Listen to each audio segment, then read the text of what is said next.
Queridos irmãos, a paz do Senhor, amém? Você que trouxe Bíblia, abra ela em Atos dos Apóstolos, amém? Atos dos Apóstolos, capítulo de número 3. Glória a Deus. Bendito é o nome do Senhor. Atos dos Apóstolos, capítulo de número 3. Glória a Deus. Agradeço a Deus por essa rica oportunidade de estar aqui, adorando o nome dEle e deixando Ele me usar como seu instrumento. Amém? Agradeço aos pastores, aos obreiros que estão à minha retaguarda. Deus abençoe a todos desta casa em nome de Jesus. Amém? Todos encontraram Atos dos Apóstolos, capítulo de número 3? Glória a Deus. Queridos, antes de fazer a leitura, eu quero dizer para vocês que eu amo o mistério da palavra. Eu amo o mistério da palavra porque esse mistério da palavra é revelado em Jesus. E uma vez que nós acreditamos que Jesus tem poder, nós também temos que acreditar que a palavra tem poder. A palavra do Senhor nos diz em Lucas 11, 28, que bem-aventurado é o que ouve a palavra e aguarda. Mateus 4,4 vai nos dizer que nem só de pão viverá o homem, mas de toda a palavra que sai da boca de Deus. Hebreus 4,12, porque a palavra de Deus é viva e eficaz, e ela é mais penetrante do que espada alguma de dois gumes, que penetra até a divisão da alma e do espírito, de juntas e medulas, e ela é apta para discernir os pensamentos e as intenções do coração do homem. Eu quero perguntar se tem alguém aqui que acredita que a palavra pode salvar. Alguém que acredita que a palavra pode curar, pode libertar. Você acredita que hoje a palavra pode transformar a sua história? Você acredita que hoje o seu ministério pode mudar por causa da palavra liberada do altar? Você acredita que hoje Deus pode meter um novo marco na sua história, cravar a sua história com a marca da promessa por causa da palavra? Glorifique a Deus se você acredite. Queridos, Atos dos Apóstolos, capítulo de número 3, nós vamos estar lendo o versículo 1 em diante, amém? Que diz assim: E Pedro e João subiam juntos ao templo, à hora da oração, a nona, e era trazido um homem que desde o ventre da sua mãe era coxo, o qual todos os dias punham à porta do templo, chamada Formosa, para pedir esmola aos que entravam no templo. O qual, vendo a Pedro e a João, que iam entrando no templo, pediu que lhe dessem uma esmola. E Pedro, com João, fitando os olhos nele, disse: Olha para nós. E olhou para eles, esperando receber deles alguma coisa. E disse Pedro: Não tenho prata nem ouro, mas o que eu tenho, isso te dou. Em nome de Jesus Cristo Nazareno, levanta-te e anda. E tomando-o pela mão direita, o levantou. E logo seus pés e artelhos se firmaram. E saltando ele, pôs-se em pé e andou. E entrou com eles no templo, andando, saltando e louvando a Deus. Senhor, eu te peço nesta hora, que não seja eu, Samuel, falando, mas que seja o Espírito Santo de Deus, usando a minha boca para falar com a tua noiva, em nome de Jesus Cristo. Amém. Glória a Deus. Queridos, eu gosto muito do livro dos Atos dos Apóstolos. Muitos estudiosos e pregadores gostam de intitular esse livro como os Atos do Espírito. Em Atos dos Apóstolos, nós não temos a introdução do Espírito Santo, mas nós temos a morada do Espírito Santo. É bem verdade que no Antigo Testamento, se você for ler detalhadamente, você percebe que o Espírito Santo existia. Em Gênesis, a palavra de Deus diz que o Espírito Santo do Senhor movia sobre as águas. A palavra do Senhor diz no Antigo Testamento que o Espírito Santo do Senhor se apossou sobre Davi quando foi ungido. A palavra do Senhor diz que toda vez que Sansão necessitava de forças, o Espírito Santo do Senhor se apossava de Sansão. Então você percebe que desde o Antigo Testamento o Espírito Santo era operante.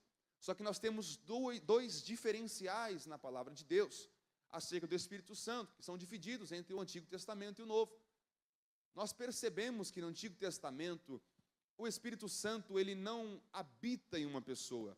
O Espírito Santo se apodera de uma pessoa, ou se aposta de uma pessoa por um tempo determinado. O que é isso, Samuel?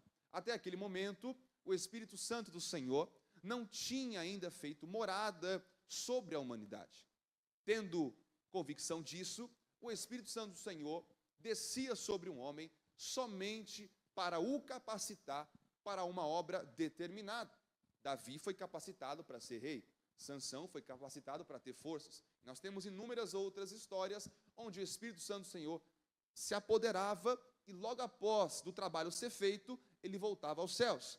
E qual que é a diferença, Samuel, do Antigo Testamento para o Novo Testamento, da operação do Espírito Santo?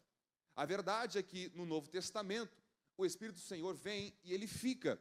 Enquanto no Antigo Testamento, o Espírito Santo do Senhor vinha, capacitava e saía, no Novo Testamento, em Atos dos Apóstolos, o Espírito Santo do Senhor vinha, capacitava e ficava. Eu não sei quem vai entender, mas eu vou começar a pregar agora. A verdade é que muitas vezes nós não entendemos o porquê sermos cheios do Espírito Santo.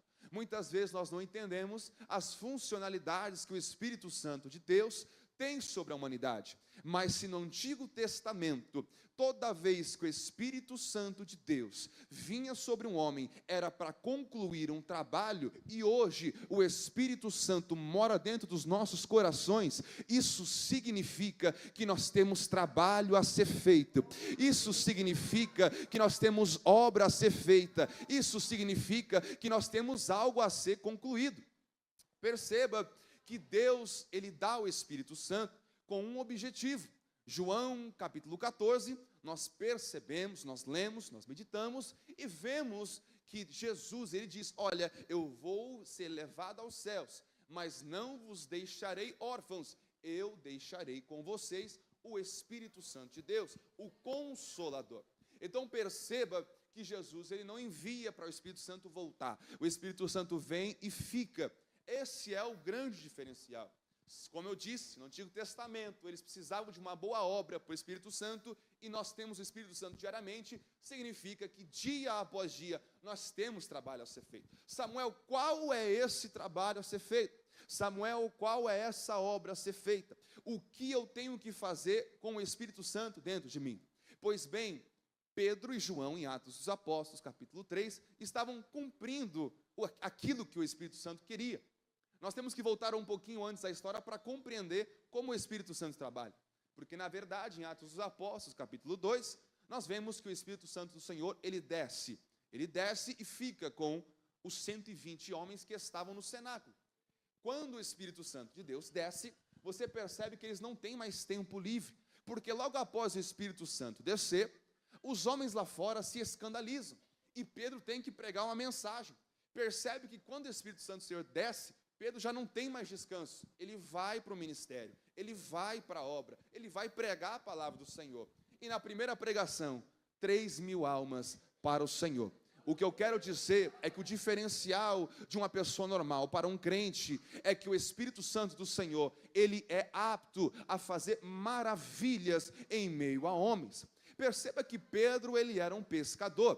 Perceba que Pedro, ele era ali de Galileu. Perceba que Pedro, muito provavelmente, segundo as Escrituras, não nos dá a entender que tinha grandes estudos, grandes formações acadêmicas, mas quando o Espírito Santo do Senhor desce, ele prega, todo mundo entende e todos aceitam a Jesus como seu Salvador. Eu vim como profeta dizer para a igreja da Assembleia de Deus, do Jardim Novo Osasco, que a diferença das pessoas de lá fora e as diferenças das pessoas que estão aqui dentro é que você é capacitado por um Deus que pode todas as coisas, um Deus que traz entendimento, um Deus que traz sabedoria, um Deus que traz direção, um Deus que te guia. Então eles são cheios do Espírito Santo, eles são homens cheios do Espírito Santo. Pedro prega, 3.000 almas se convertem ao Senhor. Naquele momento seria chamado ainda não uma religião, ainda não algo dentro de quatro paredes, mas eles intitulavam aquele segmento como aqueles que seguem o caminho. É bem verdade que João 14, versículo 6, Jesus diz: eu sou o caminho. Então não estava errado de dizerem que eles estavam seguindo o caminho. Quando Pedro, ele prega, mais de 3.000 almas aceitam a Jesus. Você percebe que no final do extenso capítulo 2 de Atos dos Apóstolos, eles criam ali um método de vida. Porque o que acontece? Religião muda rotinas, mas o Espírito Santo de Deus muda pessoas. Religião muda rotina, mas o Espírito Santo de Deus, ele muda pessoas. A verdade é que quando nós adentramos, quando nós participamos de uma religião, nós estamos dentro de segmentos, mas quando nós somos cheios do Espírito Santo, nós fazemos aquilo que ele bem mandar. Por isso, muitas pessoas se perdem na igreja, porque elas estão atreladas à religião, mas não ao dono da casa de oração. Eles estão atribulados, eles estão enraizados somente na religião, mas não estão enraizados, não estão com a presença de Deus intrínseca em seu coração. Perceba que depois que Pedro prega, há uma grande revolução que começa naquele lugar. É bem verdade que o Espírito Santo começa a operar, e homens começam a repartir os seus salários, os seus recursos, para que todos consigam viver bem. Porque uma pessoa cheia do Espírito Santo se preocupa com o próximo. Eu não vim aqui dizer para você dar tudo o que você tem. Eu não vim aqui dizer para você dividir a sua casa, seu carro, seu trabalho. Mas eu vim dizer que alguma pessoa cheia do Espírito Santo se importa com outra pessoa cheia do Espírito Santo. E eu vou além. Uma pessoa cheia do Espírito Santo não se importa somente com a pessoa cheia do Espírito Santo, mas também se importa com a pessoa que não é cheia do Espírito Santo. Aí você me pergunta: Samuel, me dá a base bíblica disso. Pois bem, acabamos de ler Atos dos Apóstolos, capítulo de número 3. Pedro e João estavam caminhando para o templo, a hora nona.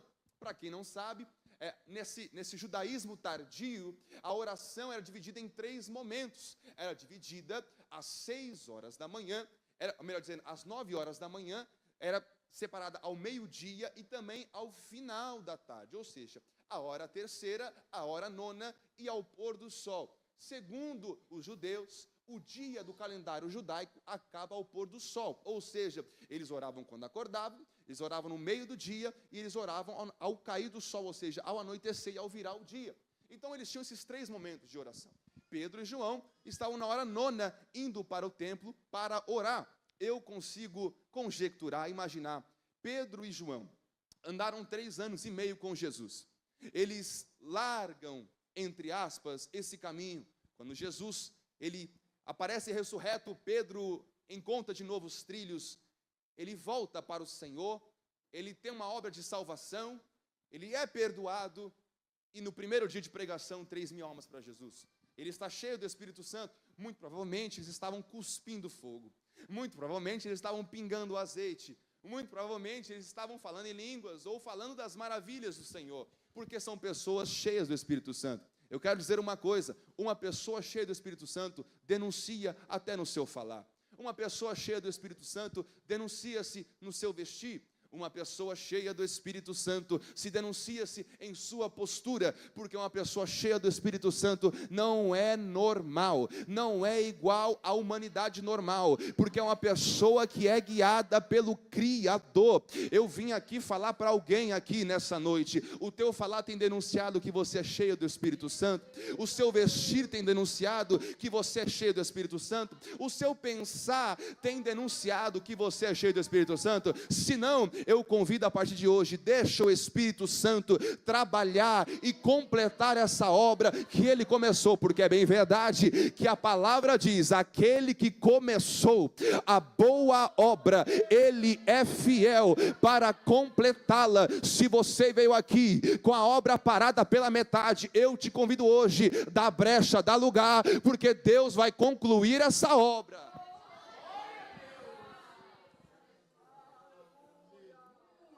Pedro e João estão a caminho do templo. Eles chegam à entrada do templo, chamada Porta Formosa, uma das grandes entradas do templo de Jerusalém. E eles vão ali para orar. Só que no meio do caminho, eles encontram um coxo. e que segundo Atos dos Apóstolos, capítulo 4, versículo 22, a palavra diz que ele já tinha mais de 40 anos. É um homem com mais de 40 anos, obrigado, é um homem com mais de 40 anos, que está coxo desde nascença. Nada aconteceu para ele, ele não sofreu um acidente, ele não caiu, ele nasceu coxo. Ou seja, esse homem nunca soube a sensação de andar com seus próprios pés. Este homem, ele era coxo, e ele estava mendigando na porta formosa, à entrada do templo. Mas sabe o que eu acho interessante? É que, segundo o judaísmo, ele não podia entrar no templo. Por quê?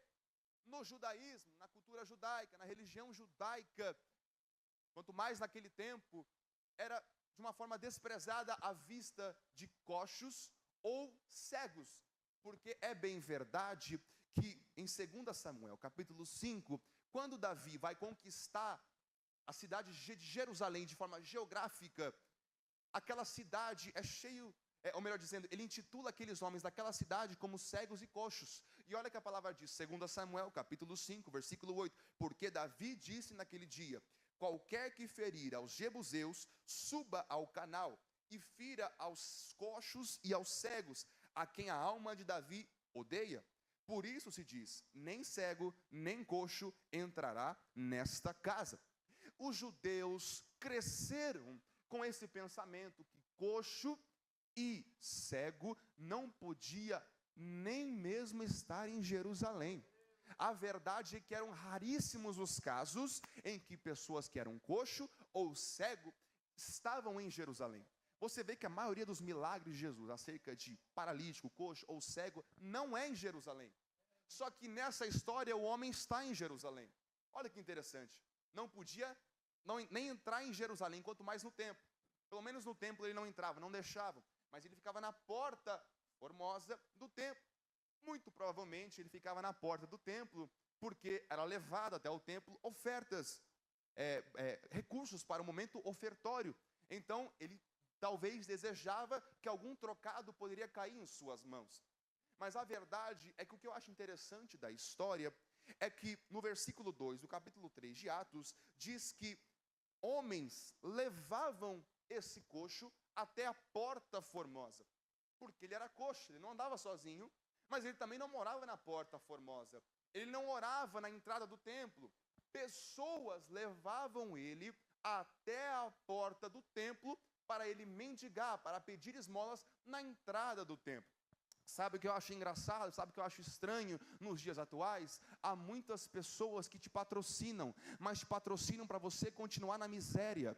Há muitas pessoas que nos patrocinam, e quando eu digo patrocínio, não é dinheiro, é muito mais que isso, é apoio, é ajuda. As pessoas só te ajudam para você se manter nessa condição. Mas como é difícil hoje achar uma pessoa que te leve a um local de crescimento. Haviam pessoas que levavam esse coxo para a porta formosa, mas não levavam ele até a presença de Deus, não levavam ele até algum lugar que ele podia ser curado. A verdade é que eles financiavam a doença do coxo. E quantas pessoas hoje não vivem na mesma situação? Tem tantas pessoas ao seu redor, tem tantos amigos ao seu redor, mas na verdade eles só estão mantendo a sua condição de caído. Eles só estão mantendo a sua condição de fracassado. Eles só estão mantendo a sua condição de frustrado. Por quê? Eles não querem ver a sua melhoria. Aliás, eles podem até querer algo bom para você, mas nunca melhor do que eles. Esta é uma geração que, infelizmente, há pessoas, não todas, há pessoas que sempre ajudam, mas quando vê que essa pessoa que está sendo ajudada começar a passar ela, ele vai começar a puxar o tapete, porque na verdade o ser humano tem intrínseco em seu coração o ego, tem intrínseco em seu coração o orgulho. Então há pessoas que pensam assim: eu até gosto de ver ele bem, mas nunca melhor do que eu gosto de ver essa pessoa bem, mas nunca melhor que eu. O carro é novo, que bênção, mas não pode ser melhor que o meu. A casa é boa, que lindo, mas não pode ser maior que a minha. Olha, foi levantado para o ministério, mas não pode ter um cargo melhor que o meu. Olha, teve uma oportunidade, mas não pode ter mais tempo que eu. É interessante que anos e anos passam, mas ainda há pessoas desse jeito, que financiam a sua derrota, que financiam a sua frustração, que financiam a sua tristeza. Aqueles homens todos os dias colocavam um paralítico na porta do templo para mendigar. E olha que interessante, naquele tempo, primeiro que um coxo já é limitado fisicamente. Mas nós vemos até hoje, na sociedade atual, que qualquer tipo de pessoa pode trabalhar. Inclusive, se for uma empresa séria, uma empresa que está tudo regulamentado, é obrigatório eles terem uma taxa de porcentagem de trabalhadores que tem alguma deficiência física. Mas naquele tempo não era assim. Quem era coxo, quem era cego, não tem vez. Era tudo mendigo, era tudo morador de rua, era tudo pedidor de esmola. É bem verdade que nós conhecemos a história do paralítico, que por 38 anos padecia. E é interessante que ele estava perto do tanque, aleluia, tanque de Betesda, e toda vez que o anjo chacoalhava a água, ele não conseguia chegar a tempo, porque tinha outro doente chegando. A verdade é que naquele tempo as pessoas doentes não podiam trabalhar, as pessoas doentes não exerciam cargos, as pessoas doentes eram isoladas. Quanto mais nessa situação, onde coxo e cego era maldito por Davi, que foi o maior rei físico de Israel. Então os judeus não tratavam eles com tanta decência, talvez não com tanta alegria ou com tanta educação. Nós vemos aqui que os homens financiavam a derrota dele. Só que o que eu acho interessante é que um homem e uma mulher que ora, um homem e uma mulher que tem vida de oração, Deus sempre coloca ele no lugar certo para ser usado como instrumento. A verdade é que Pedro e João acabaram de ser cheios do Espírito Santo, acabaram de conquistar para os reinos dos céus 3.000 almas para o Senhor Jesus. E eles estão indo para o templo para orar. Você vê que eles não descansaram, você vê que eles não cessam a sua busca a Deus. Eles vão orar. Só que para quem ora, Deus sempre dá a direção certa. Você sabe, você que tem ali um âmbito celestial, você que tem visão espiritual, você vai compreender nessa palavra que Pedro e João não foram orar no templo naquele momento em vão. Era da cultura? Sim, mas eu tenho a plena certeza que Deus já tinha marcado em sua agenda celestial a pisada de Pedro e João naquela terra, naquele chão, na Porta Formosa, para encontrar o coxo. Eu vim pregar tanto para Pedro e para João, quanto para o coxo. Para Pedro e para João, vai lá. Você que tem vida de oração, se coloque na brecha, porque quem ora, Deus usa. Quem ora, Deus usa. Quem ora é ferramenta celestial. E para você que é coxo hoje, para você que se enquadra nessa posição do coxo, eu trouxe uma notícia. Deus está enviando um Pedro e um João, cheio do Espírito Santo, para falar com você, para te apresentar boas novas. Tem 2 homens chegando na sua vida hoje, que vão te apresentar o Nazareno, Senhor Jesus Cristo. Eu não preparei, mas se Deus está me guiando, eu vou falar. Você sabe a etimologia da palavra Nazaré? Nazaré significa renovo. Então, toda vez que a Bíblia chama Jesus, o Nazareno, está dizendo Jesus, o varão do renovo.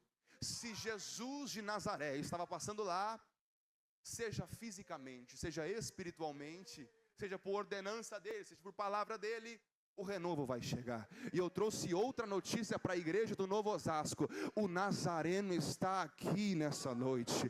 O Nazareno está falando aqui nessa noite. O Nazareno está passeando aqui nessa noite. O Nazareno está operando aqui nessa noite. O Nazareno já enxergou os coxos espirituais que estão aqui. O Nazareno já contemplou os cegos espirituais que estão aqui.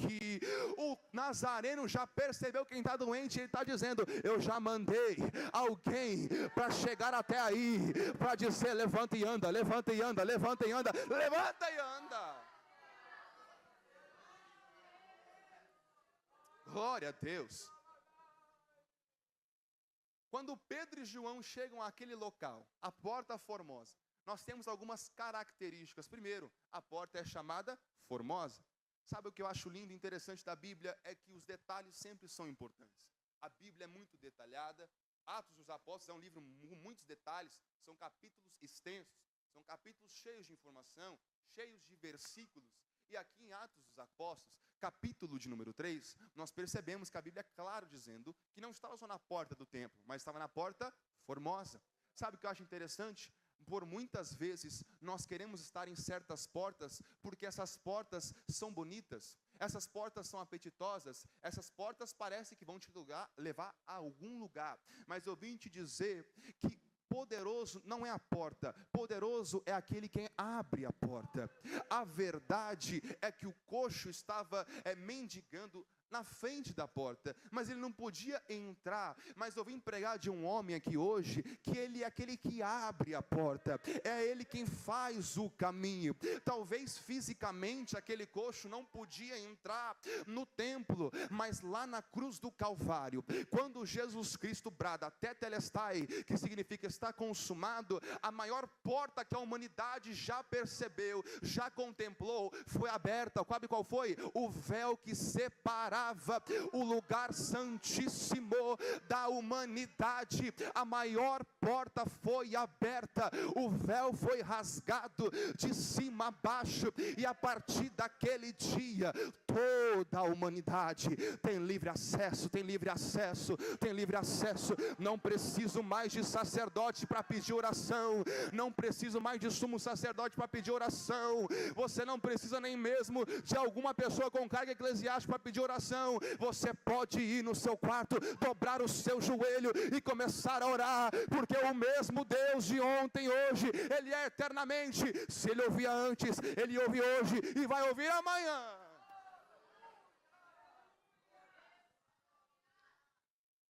O coxo não sabia, mas a porta já estava aberta para ele fazia muito tempo.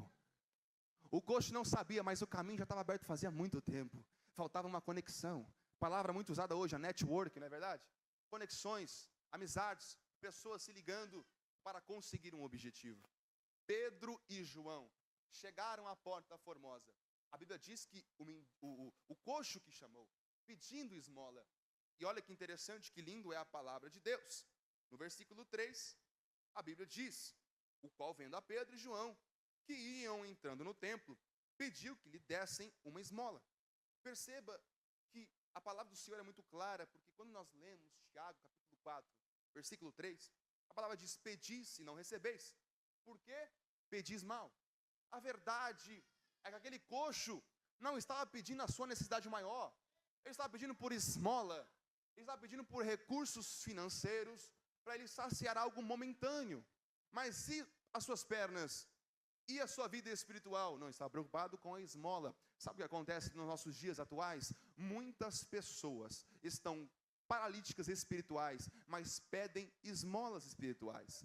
Há muitas pessoas que precisam de uma transformação na alma, mas elas pedem coisas para o corpo físico. Há muitas pessoas nos dias atuais que pedem coisas terrenas, sendo que Deus tem reservado coisas celestiais. Eu não sou contra a bênção física, eu não sou contra a bênção de recursos, eu sou um resultado das bênçãos do Senhor. Se hoje estou aqui, é porque o Senhor muito me abençoou para me sustentar e estar até aqui. Mas nós temos que ter a plena convicção que antes de Deus te dar a bênção, Deus quer te trazer a salvação. Antes de Deus te dar aquela chave, Deus quer trazer transformação. Antes de Deus te dar aquela roupa de marca, ou aquela TV que você tanto quer, aquele carro que tanto sonha, antes de Ele te dar isso, Ele quer te dar a salvação. É por isso eu fico com a Bíblia sempre, que quando aqueles 4 amigos levam um paralítico pelo telhado para ter acesso a Jesus, o que Jesus diz? Jesus cura ele de primeira? Não. Jesus perdoa os pecados do paralítico, porque na verdade Jesus está mais preocupado com o seu corpo espiritual do que com o seu corpo físico. Jesus se preocupa? Preocupa, mas Jesus se preocupa mais com a sua eternidade do que com a sua vida na terra. Depois de Jesus dizer: os teus pecados estão perdoados, Ele diz: levanta e anda. Deus nunca vai querer priorizar algo material, sendo que você necessita de algo espiritual. Aleluia.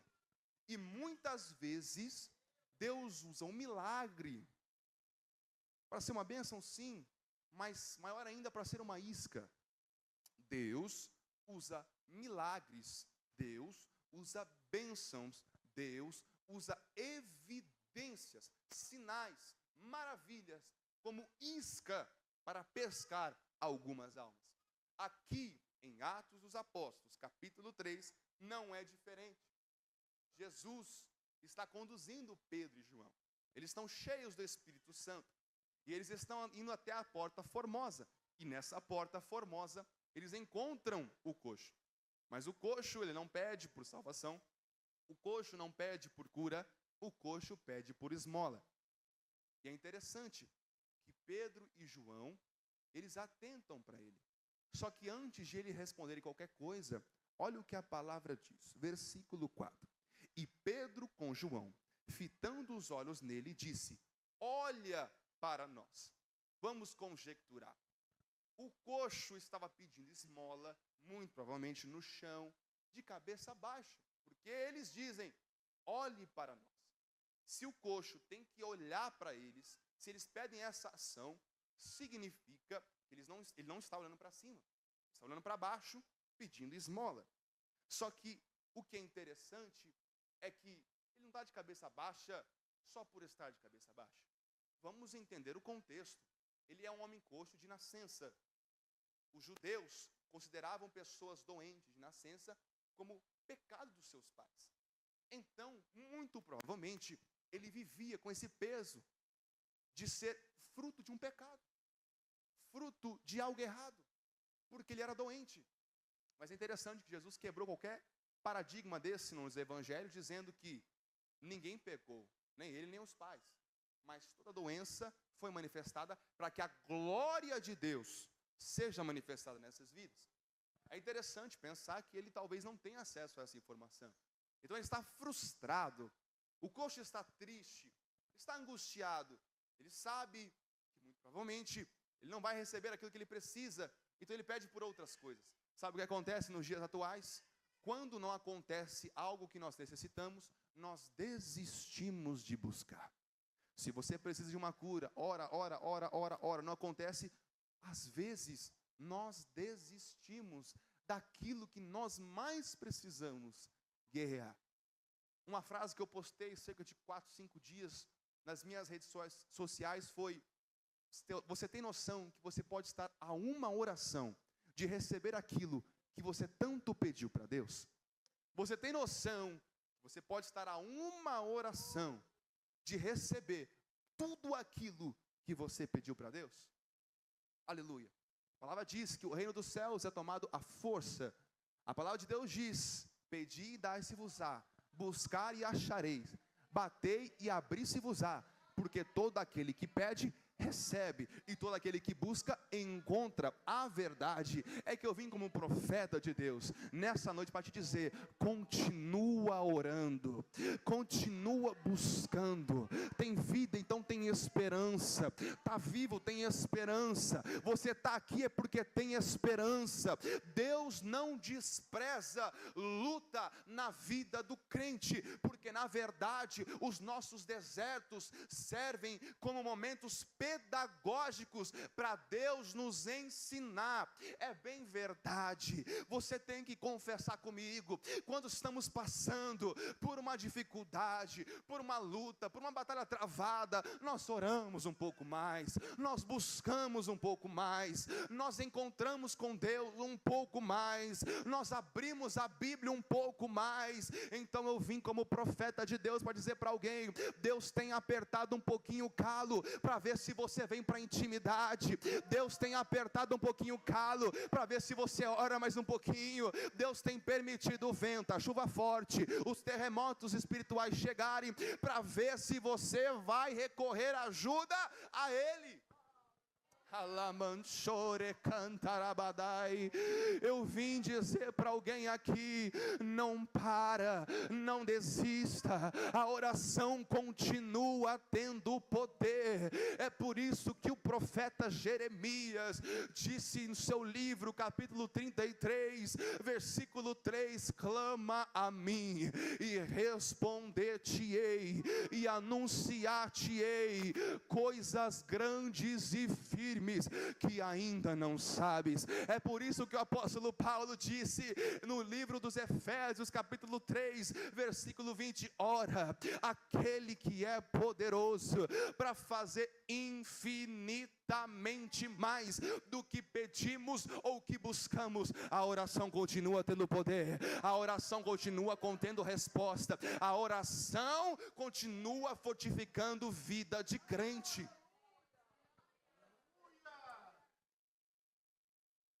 O coxo pede esmola.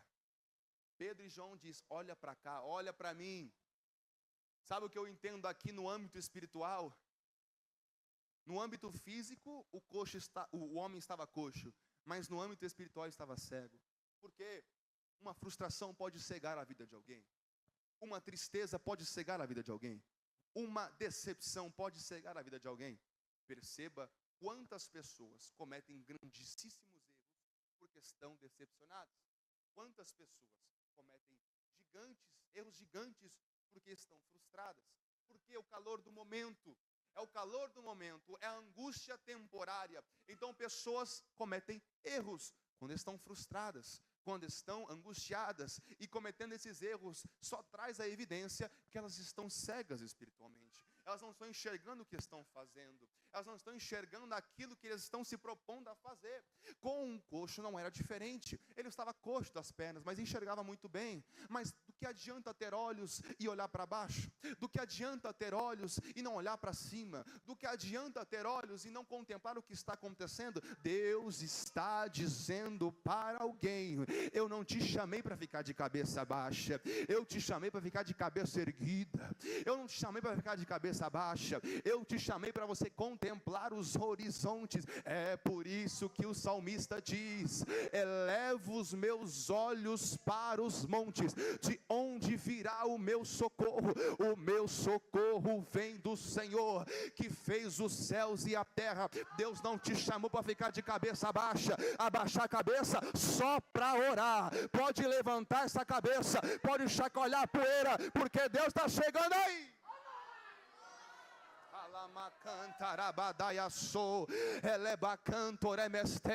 Sabe o que acontece? Deus não quer que uma pessoa cheia de sonhos, cheia de projetos, cheio de promessas, com ministério, com chamada, esteja de cabeça baixa. Então, antes de Deus fazer qualquer coisa na sua vida, Ele vai dizer: levanta a cabeça, levanta a cabeça. É por isso que Deus me trouxe dos Estados Unidos para dizer para alguém: levanta essa cabeça para contemplar aquilo que Deus está fazendo na sua vida. De cabeça baixa, Ele não vê dois discípulos cheios do Espírito Santo chegando, mas quando duas pessoas cheias do Espírito Santo estão no ambiente, há o que? Discernimento, porque o Espírito Santo é o Espírito da verdade, o Espírito Santo é o Espírito da sabedoria, o Espírito Santo é aquele que traz o discernimento. O coxo não entendeu, mas Pedro e João já estavam ligados no trono fazia tempo.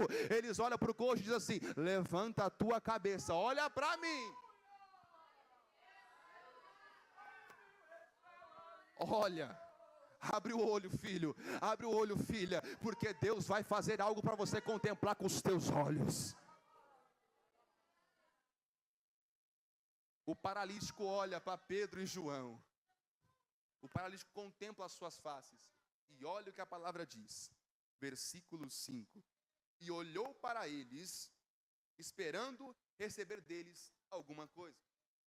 A verdade é que o coxo estava ali para receber sempre algo, para receber um recurso, receber uma esmola, receber dinheiro, alguma coisa que o mantenha. Só que a verdade é que a esmola sempre vai manter ele no mesmo lugar que ele está. A verdade é que muitas vezes nós pedimos algo a Deus que vai nos manter no mesmo lugar que nós estamos. Mas Deus não chama ninguém para ficar parado. Deus chama todo mundo para ficar em movimento. Samuel Atos dos Apóstolos, capítulo 1, versículo 8. E sede-eis minhas testemunhas na Judeia, na Samaria e até os confins da terra. Se você está acomodado, se você está confortável do jeito que você está, eu vim como boca de Deus para te dizer: Deus quer você em movimento, Deus quer você trabalhando, Deus quer você fazendo a obra, Deus quer você fazendo a diferença, Deus quer usar você para ser o diferencial por onde você passar. E quando eu digo movimento, não é sair da igreja não, filho. Não é ficar trocando de igreja toda hora não, é saber fazer o ID, porque muitas pessoas, elas acham que a obra missionária é somente sair do país. Pessoas acham que a obra missionária é sair do estado. Pessoas acham que a obra missionária é sair da cidade. A obra missionária pode ser feita na sua casa. A obra missionária pode ser feita no seu trabalho. A obra missionária pode ser feita na sua escola, porque tanto na sua casa, quanto no trabalho, quanto na escola, há pessoas que precisam ouvir algo da parte de Deus. Você não precisa de passaporte carimbado para fazer missões. Você não precisa de uma carteirinha eclesiástica para fazer missões. Você não precisa de um terno e uma gravata para fazer missões. Você precisa de tomar vergonha na cara e começar a resplandecer a luz do Espírito Santo. Eu gosto muito de 2 Coríntios capítulo 3, porque fala acerca da posição de Moisés. Moisés teve o íntimo com Deus. Moisés, quando voltava do monte, tinha sua face resplandecida. Moisés, quando voltava do tabernáculo, ele tinha sua face resplandecida. Mas quando ele começou a perder esse brilho, ele ainda assim não tirava o véu. Sabe o que ele fazia? Ele tinha o rosto brilhante, mas a partir do momento que ele começou a perder isso, ele continuava com o véu. Por quê?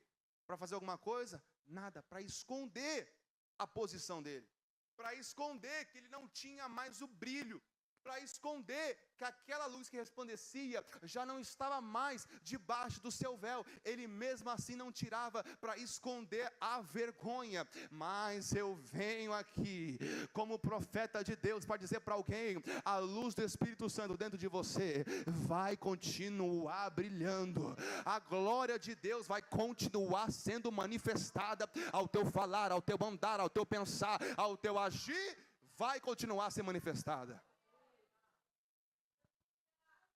Redobre a sua atenção. Depois de Pedro e João terem contemplado a face do coxo, o coxo ele olha, mas esperando receber algo. Talvez, em seu imaginário, ele pensava receber uma esmola com um upgrade, com algo a mais, talvez algo que ele não recebeu qualquer dia. Mas Pedro e João, versículo 6 disse Pedro: não tenho prata nem ouro, mas o que eu tenho, isso te dou. Em nome de Jesus Cristo, o Nazareno, levanta-te e anda. Sabe o que eu vim dizer para alguém aqui nessa noite? Deus não quer te dar o que você quer, Deus quer te dar aquilo que você precisa. Deus, ele é certeiro, Deus, ele não erra, Deus, ele é infalível, ele não consegue errar, ele não consegue cometer um erro, porque na verdade ele é perfeito. Então Deus nunca vai fazer algo na sua vida para te prejudicar. Tudo que Deus vai fazer na sua vida é para te acrescentar. Talvez quando o coxo só ouviu essas palavras, talvez ele tenha dado risada, talvez ele tenha caçoado no seu íntimo, dizendo: eu estava esperando ouro ou prata, ou pelo menos uma esmola. Ele disse para eu levantar e andar. Eu sou coxo, Pedro, eu sou coxo, João. Você não está vendo que eu não consigo andar? Você não está vendo que a minha situação está deplorável? Você não vê que eu mendigo, eu peço esmola por causa das minhas pernas que não funcionam? Mais uma pessoa cheia do Espírito Santo não lança palavras em vão. Eu quero dizer algo para a igreja, para a noiva de Cristo que está presente. Se você é um homem, uma mulher, um jovem cheio do Espírito Santo, a sua palavra não pode ser em vão. A Bíblia Sagrada vai dizer que a língua tem poder para bênção e maldição, vida ou morte. O que você tem falado por aí? O que você tem espalhado por aí?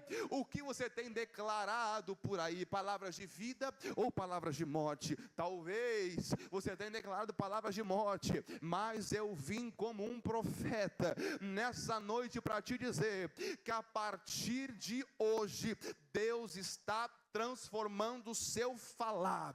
A partir de hoje, Deus está transformando a sua mente. É bem verdade que Romanos capítulo 12, versículo 2 diz: sede renovados, transformados pela renovação da vossa mente. Deus está visitando pessoas hoje que são ferramentas, que são vasos, mas são vasos empoeirados, são ferramentas descartadas, ferramentas que não trabalham mais, vasos que não são cheios mais, mas Deus está dizendo: eu estou derramando mais da minha graça, eu estou derramando mais do meu poder, eu estou derramando mais da minha virtude, para você ter autoridade para dizer: levanta e anda, levanta e anda, levanta e anda. Queridos, não é fácil ser uma pessoa cheia do Espírito Santo. Ser cheio do Espírito Santo não é fácil. Ser cheio do Espírito Santo exige persistência. Ser cheio do Espírito Santo exige coragem. Pedro e João olharam pelo ambiente físico um homem caído, coxo. É difícil dizer para uma pessoa coxa: levanta e anda no trabalhar humano, porque humanamente é um pouco quanto complicado uma pessoa coxa, uma pessoa paralítica andar. Mas aqueles homens, o que eu disse no começo, não são homens normais. Ali passava dois homens cheios do Espírito Santo. Quem tem o Espírito Santo tem que crer, e a palavra de Deus diz que os sinais seguirão aqueles que crê. Se você crê, sinais vão acontecer. Se você crê, coxo vai andar. Se você crê, cego vai enxergar. Se você crê, surdo vai ouvir. Se você crê, sua família é restaurada. Se você crê, seu casamento é restaurado. Se você crê, Deus vai abrir a porta daquela faculdade, a porta daquela escola, a porta daquele emprego, porque quem caminha contigo não é A, não é B, não é C, não é fulano, não é ciclano, não é beltrano. Quem anda com você é o Espírito Santo de Deus.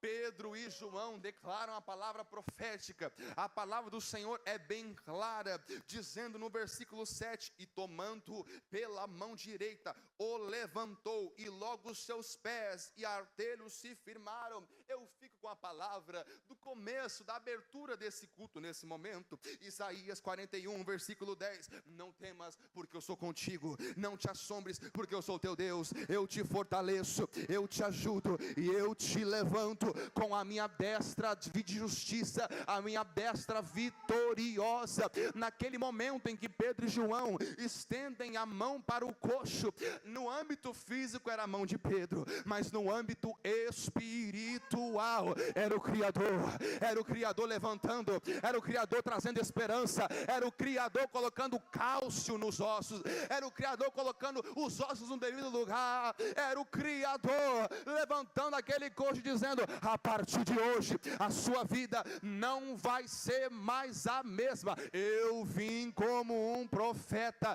para declarar na vida de alguém aqui hoje: Deus vai te levantar, e a partir de hoje não vai ser ser mais como antes. Você olha para a sua situação e diz: Deus, faz tanto tempo, eu já estou acostumado com a prova, eu já estou acostumado com a derrota, eu já estou acostumado com a frustração. Deus, eu ouço Deus dizendo para alguém aqui hoje: eu deixei a derrota chegar, porque ninguém valoriza a vitória, o doce sabor da vitória, se não experimentar o amargo sabor da derrota. Mas eu vim como um profeta para dizer que Deus te levanta, e a destra dele é vitoriosa, vitoriosa. É por isso que em Cristo somos mais do que vencedores. Glorifica a Deus por isso. Eu estou sentindo graça, eu estou sentindo um mistério aqui nesta casa. Eu estou sentindo que essa casa de oração está sendo tomada por um ambiente de cura, um ambiente de milagre, é um ambiente profético, é uma noite especial. Começa a pedir, mas pede certo, que se você pedir certo, vai acontecer. Se você pedir certo, vai se concretizar. Se você pedir certo, Deus te levanta hoje. O coxo é levantado. Amanda cantorema calassai. Versículo 8. Eu não gosto de sair da palavra, eu gosto de ficar na palavra. Versículo 8. E saltando ele, pôs-se em pé. E saltando ele, pôs-se em pé. E andou e entrou com eles no templo. Agora eu te pergunto: que curso é esse que o coxo fez de andar? Que curso foi esse? Foi Senai? Foi curso online? Foi faculdade? Porque um homem que 40 anos nunca andou na vida, quando Deus levanta, ele começou a andar, pular e entrar no templo? Quem explica isso? Quando um bebê é gerado, ele tem o seu tempo de adaptação com as suas pernas, um tempo de calcificação dos seus ossos, para começar a ter firmeza, para aprender a usar suas pernas. Agora um homem que nasceu coxo, 40 anos, mais de 40 anos coxo, quando Deus levanta, ele pula, sapateia, sai correndo para dentro do templo. Eu vou te dizer algo: isso aqui é mais que um milagre, isso aqui é um milagre por completo. Sabe por quê? Porque Deus não vai fazer nada pela metade. Deus não vai fazer nada pela metade. Tudo que Deus faz é por completo. Tudo que Deus faz é por completo. Deus não ia levantar ele para ele começar a andar. Deus levanta, ensina ele a andar, ensina ele a pular e vai para o templo, meu filho. A verdade é que Deus vai acelerar alguns processos aqui nessa noite. Há processos que têm que ser vividos, sim, e ninguém melhor do que o coach para dizer isso. 40 anos de processo, mas quando chega o dia da vitória, mas Deus traz cálcio para os ossos, mas Deus traz entendimento para as pernas, Deus traz a coligação da mente com as pernas para responder, porque tudo aquilo que Deus faz é perfeito e é completo. É perfeito e é completo. E sabe o que eu acho mais lindo? É que Pedro, ele não diz só levante e ande. Pedro diz, em nome de Jesus Cristo, o Nazareno, levante e ande. Nós temos que entender que maior que o milagre é aquele que opera milagre. Maior que o milagre é aquele que concede o milagre. Muitas vezes nós nos perdemos na busca do milagre. Nós nos perdemos na busca pela resposta, tanto que o milagre vira o nosso Deus, a resposta vira o nosso Deus. Mas o Deus que dá a resposta deixa de lado. O Deus que dá o milagre deixa de lado. Quantas pessoas eu já não conheci pregando o mundo afora, que estão em todas as campanhas, mas não tem Cristo no coração. Quantas pessoas que eu conheço, que eu conheci, que algumas até se renderam a Cristo, estão em todos os dias de campanha, estão em todos os cultos, mas o seu Deus não é Jesus. O seu Deus é outra coisa. É o milagre, é o casamento, é a família, é o trabalho, é o celular, é o dinheiro. Quantas coisas nós não temos colocado à frente de Deus? O coxo, para o coxo, o Deus dele não era nem mesmo a cura. O Deus dele era as esmolas. Mas quando ele teve um encontro real com a pessoa cheia do Espírito Santo, ele foi transformado. E é interessante que ele não só recebeu o seu milagre, mas ele foi direto para o templo. Ele foi direto para o templo. Porque eu imagino ele olhando para Pedro e João dizendo assim: se esses homens, isso quer ser cheio do Espírito Santo, eu também quero. Se isso é ser cheio do Espírito Santo, eu também quero. Se ser cheio do Espírito Santo é declarar um milagre, o milagre acontecer, eu quero esses Deus. Deus está disposto a salvar pessoas que estão perdidas. Por isso que Lucas, se não me falha a memória, capítulo 10, diz que o Filho do Homem veio para salvar aquele que se havia perdido. Talvez o coxo estava perdido. Talvez hoje você está perdido. O coxo não estava longe do templo. O coxo estava na entrada do templo. O coxo estava na porta formosa. O coxo estava no portão logo ali do templo. Mas o seu coração não estava no templo. Eu quero dizer algo para você aqui hoje. Talvez você está aqui no templo. Talvez você se veste como crente. Mas talvez o seu Deus não é o Cristo. Talvez o seu Deus não é Jesus. Eu quero aproveitar a minha oportunidade para perguntar se tem alguém que, assim como o coxo, quer um encontro real com Cristo. Eu quero te trazer uma informação. Há pessoas que se perdem dentro da igreja. Vide a parábola do filho pródigo. O seu irmão se perdeu na casa do pai. Hoje, o inimigo não precisa mais tirar as pessoas da igreja. Ele está achando mais fácil perder as pessoas dentro da igreja. Porque pior do que saber que você não é salvo, é você achar que você é salvo, mas você não é salvo. Pior do que estar no mundo, é você achar que está conectado com Deus, mas é só fisicamente, espiritualmente, você está lá fora. Eu quero perguntar, tem alguém aqui nessa noite quer aceitar a Cristo como seu único e suficiente Salvador? Ou você já foi cristão, você talvez faz parte do grupo do louvor, dos jovens, das mulheres, você talvez é uma pessoa frequente na igreja, mas o seu espírito não te deixa mentir, que você não está conectado com o Pai. Eu quero fazer uma pergunta: se tem alguém que quer aceitar a Cristo ou se reconciliar com Cristo, levante a sua mão para eu poder orar por você. Eu quero dizer algo, quero usar as mesmas palavras do apóstolo Paulo: não me envergonho do evangelho, porque eu sei que é poder de Deus. Eu não me envergonho do evangelho. Eu não me envergonho do evangelho. Para o seu lado, não se envergonhe do evangelho, porque é poder de Deus. Para o meu lado, eu não tenho vergonha se ninguém aceitar, porque evangelismo, escute bem, isso aqui não é uma heresia, isso aqui é uma verdade. Evangelismo não se baseia em quantas almas você ganha. Evangelismo se baseia em quantas almas você alcança.